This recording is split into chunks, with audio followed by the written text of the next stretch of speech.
আমরা জিসানকে কিন্তু এখন পর্যন্ত সুযোগ দিতে পারিনি। তো সেই জায়গাটা আমার মনে হয় আকবর, এটা তার থার্ড ম্যাচ, বাকি দুই ম্যাচে আগের ম্যাচটাতে আমার মনে হয় যে আরও ভালো সুযোগ ছিল।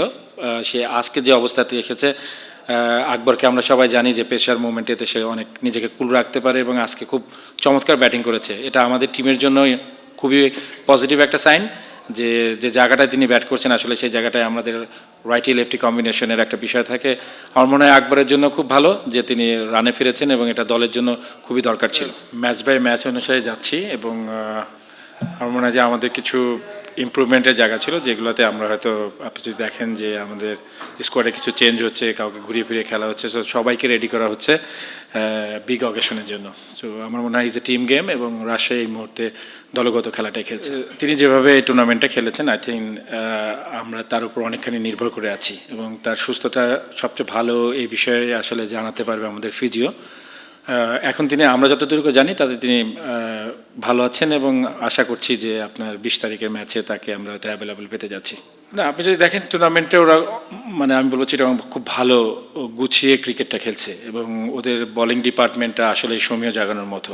তো সেই জায়গাটাতে অবশ্যই আমাদের ছিল যে আমরা একটা ম্যাচ, প্রথম রাউন্ডে আমরা কিন্তু একটা ম্যাচ আপনার এই গ্রুপেই ওদের সাথে আমাদের দেখা হয়েছিল এবং আমরা জানতাম যে ওদের স্ট্রেংথ বা ওদের দুর্বলতাটা কোথায় আছে, সেই জায়গাটা ওয়ার্কআউট হয়েছে। আমরা আসলে অপোনেন্টের থেকেও বেশি আমরা আসলে একটা টার্গেট সেট করেছি as a Rajshahi team, Rajshahi Warriors. তো সেই জায়গাটাতে আমার মনে হয় যে আমরা ফোকাসে আছি।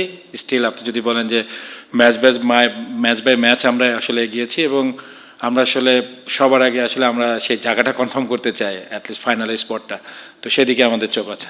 এনওসি একটা বড় আপনার বিষয় ছিল আসলে, প্লেয়ারের সাথে কন্ট্যাক্ট করার সময় আসলে কতগুলো ম্যাচ তিনি খেলতে পারবেন, কয়েকটা ম্যাচে তারা অ্যাভেলেবেল থাকবে, এগুলো আগেই ডিক্লেয়ার করা ছিল। সো ওই বিষয়টা আমাদের ম্যানেজমেন্টের সাইড থেকে আপনার, আমার মনে হয় যে হান্নান দারুণভাবে আপনার ওগুলাকে ফলো আপ করে রেখেছে, কে কখন আসবে, কে খেলবে না খেলবে, সব জায়গাতে আমাদের আগে থেকে প্ল্যান করা ছিল। আই থিঙ্ক আমাদের কাছে খুব বেশি আপনার মনে হয়নি যে তিনি না থাকলে আমাদের আসলে খুব বেশি অসুবিধা হতে পারে। আমরা পার্টিকুলার রোলে যাকে যেখানে দরকার আমরা মোটামুটি এখন পর্যন্ত প্ল্যান অনুযায়ী এগিয়েছি।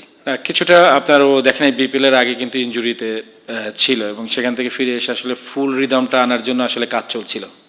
আপনি যেটা বলেছেন যে হ্যাঁ, কিছু কিছু ম্যাচে হয়তো বা টি-20 ফরম্যাটে আপনি অনেক ভালো বল অনেক সময় মেরে দেয়, তো রাইট জিনিসটা খোঁজার চেষ্টা হচ্ছিল এবং তানজিব সেটা ধরতে পেরেছে। আপনি যদি দেখেন যে আমরা তাকে কিছু ম্যাচ, আমরা তার, যেটা আমরা সবসময় বলেছি ওয়ার্কলোড ম্যানেজমেন্টের একটা বিষয় ছিল, সবগুলো জায়গায় যাতে তাকে কিউরভাবে আমরা আসলে যখন টিমটা করা হয় তখন কিন্তু তাকে মেন বলার হিসাবে আমরা ধরে রেখে বাকি পেস ডিপার্টমেন্টটাকে সাজিয়েছিলাম।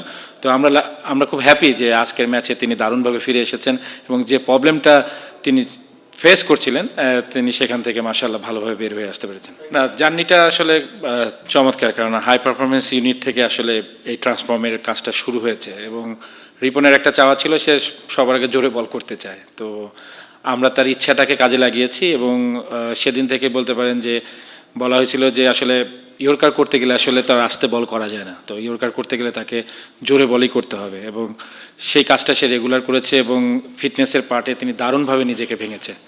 আমার মনে হয় এই মুহূর্তে রিপন সবচেয়ে ভালো শেপে আছে এবং আমরা যেটা বলি যে মেন্টালি ফিজিক্যালি যে জায়গাটা, সেই জায়গাটায় সে দারুণ, আমি বলবো যে ছন্দে অবস্থান করছে, যার কারণে বেস্ট ডেলিভারি হচ্ছে, পেশার মুভমেন্টে তিনি ভাঙছেন না। সবচেয়ে বেশি ভালো যে বুস্ট আপটা তার হয়েছে সেটা হলো তার নিজের উপর যে কনফিডেন্সটা আমরা দেখেছি ইমাজিন কাপে, তারপর থেকে আসলে সে বুঝতে পেরেছে যে তার অ্যাবিলিটি সম্পর্কে। এবং আপনি যদি দেখেন যে লাস্ট ওভার হলেই তার ভিতরে একটা আলাদা আমরা দেখতে পাচ্ছি, উন্নতিটা দেখতে পাচ্ছি। কাজ হয়েছে, আমার মনে হয় নট এনাফ। ইন্টারন্যাশনাল এরিয়াতে যদি তাকে ডমিনেট করে ক্রিকেট খেলতে হয় তাহলে আরও অনেকগুলো কাজ করতে হবে। আমি আসলে একটা কাজ করেছি, সেটা হলো আপনার তার 6টা বলের একটা ইয়র্কারটাকে আমরা ডেভেলপ করার চেষ্টা করেছি, তাতে অনেকগুলো জিনিস ডেভেলপ হয়েছে, সামনে আরও অনেকগুলো কাজ বাকি আছে এবং আই হোপ তিনি যেভাবে কষ্ট করছেন এবং খেলার প্রতি মনোযোগটা ধরে রেখেছেন, সামনে তার কাছ থেকে আরও ভালো কিছু আশা করা যায়। আমরা যদি রাজশাহীর টিমের দিকে তাকান তাহলে আমরা দেখবেন যে আমরা আসলে বড় নাম নয়, আমরা আসলে পারফর্মার খুঁজছি এবং আমার মনে হয় যে এটা management part, this is management call এবং আমি অবশ্যই মনে করি যে ম্যানেজমেন্ট টিমটার দিকে লুক আফটার করছেন আসলে কাকে দরকার, এই টিমে আসলে কোন পারফর্মারের ঘাটতি রয়েছে, অবশ্যই তারা এই যে বিষয়টাতে লুক আফটার করছে। না, টিম কম্বিনেশনের কারণে আসলে আপনারা অনেককে আসলে মানে আপনার সবাইকে তো খেলানো সম্ভব না। আর যতটুকু টিম কম্বিনেশনে যাকে যখন দরকার ম্যানেজমেন্ট মনে করেছে, আমার মনে হয় যে is a head coach call, এবং সেই জায়গাটা আমার মনে হয় যে তিনি দারুণভাবে কাজ করছেন। দলের প্রয়োজনে যাকে দরকার তাকেই আসলে খেলানো হচ্ছে।